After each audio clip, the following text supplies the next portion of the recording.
shit up.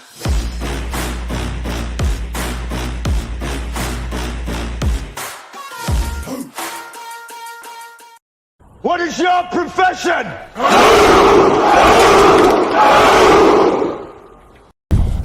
With the permission, Senator Grace Poe is recognized. with the permission of the body and the leadership of the Senate, I rise on a matter of personal and collective privilege. Yes, please proceed, Your Honor. Mr. President, dear colleagues, 20 years ago this month, a phone call changed the course of our country's history. To jog our collective memories, recorded phone calls between a presidential candidate who was then trailing behind the votes and then election commissioner Virgilio Garci resulted in the biggest electoral crisis this country has ever seen. To be specific, there were around 15 calls, but it was one phone call that echoes in our history forever as "Hello, Garci."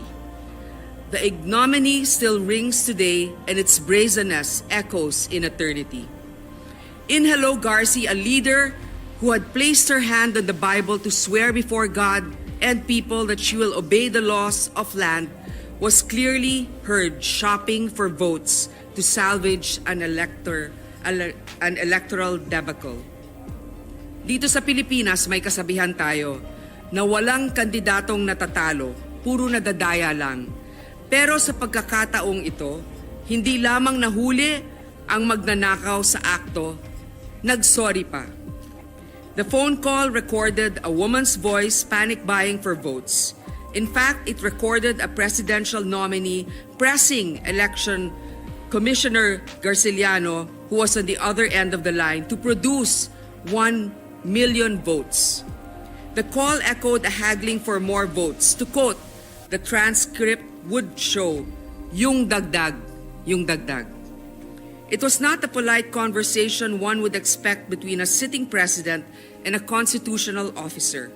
To 85 million eavesdropping Filipinos, it confirmed an open secret about our elections, that votes can be bought and, for those that could not be bought, can be changed. At a time when ballots were manually counted, Garciliano, though he was no tabulating machine, meekly gave his assurance that 1 million votes would be reflected in the certificates of canvass, COC. True enough, some of the COCs, or now certificates of cheating, were later transmitted to Congress, standing as delivery receipts of the votes that were ordered.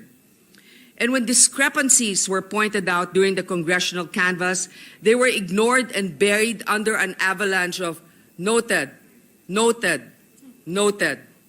And that was how Filipinos lost the election in 2004. The loser was proclaimed winner.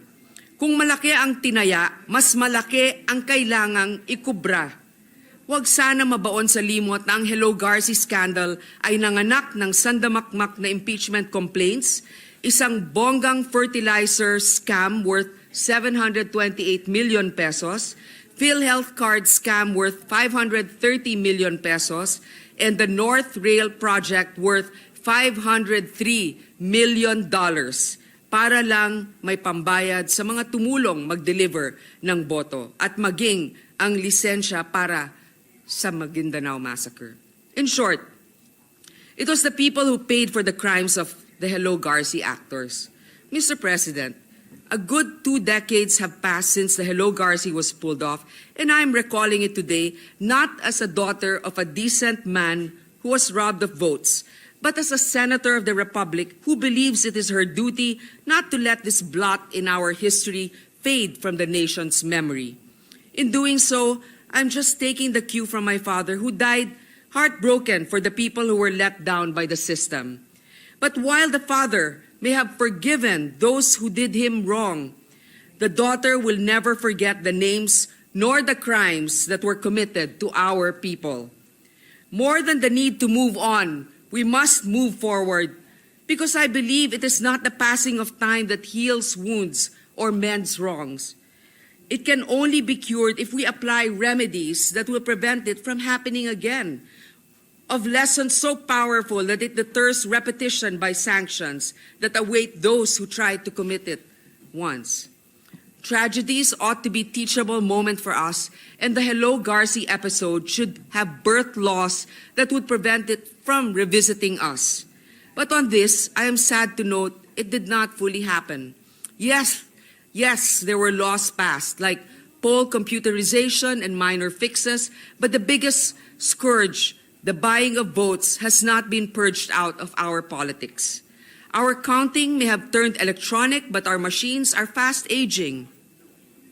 Aside from technological reforms, a lot more needs to be done in our electoral landscape. These include redefining what electoral crimes words like premature campaigning, vote buying, and vote selling cover. Campaigning should effectively start as candidacy is filed, and vote buying should include all possible modes like the buying of votes through e-wallets. And we saw in 2022, electronic na po ngayon, Mr. President. On this note, I will be filing a bill which shall prohibit vote buying and selling through electronic means or yung mga pagbili ng gamit ang GCash or Maya. So much must be done in so little time. We are fast approaching the midterm national elections next year, and yet the landscape has not changed much since the electoral crisis 2 decades ago. It is when we fail to act immediately that the Hello Garci crisis continues to haunt us. There were many impeachment complaints, but no one was pushed for this crime. The guilty remains in power, taking refuge in our collective amnesia to delete our memory on the wrongs they have committed. Pagala-gala pa rin si Garci, parang wala lang nangyari. Matagal kong pinag-isipan kung sasariwain ko uli itong mapait na gyugto. Ngunit hindi ito isang personal na bagay lamang. Ito ay kasaysayan na dapat hindi malimutan, dapat magsilbing aral sa bago at darating pang henerasyon. History is neither political nor personal. Hindi na memersonal ang kasaysayan. Isinasaad lamang kung ano ang nangyari. Paalala ito sa atin na dapat mamili kung anong legasiya ang nais nating iwanan sa ating mga anak. Maraming dapat pasalamatan. Actually, ginawa ko to, pinag-isipan ko, ilalabas ko pa ba ito? Kasi baka sabihin naman nila, hanggang ngayon ba nagsa-sour grape? Hindi po, wala po akong puot na nararamdaman. Kaya lang lungkot lang na sana, kasi mag-e-election na naman next year, di ba? Sana naman medyo maging maayos kasi rampant na rin na naman yung vote buying eh. And if we want good people to run this country, we really have to make an effort to guard our votes and to make sure that there's a level playing field. So, Mr. President, I also want to thank you for your good example. What is your profession?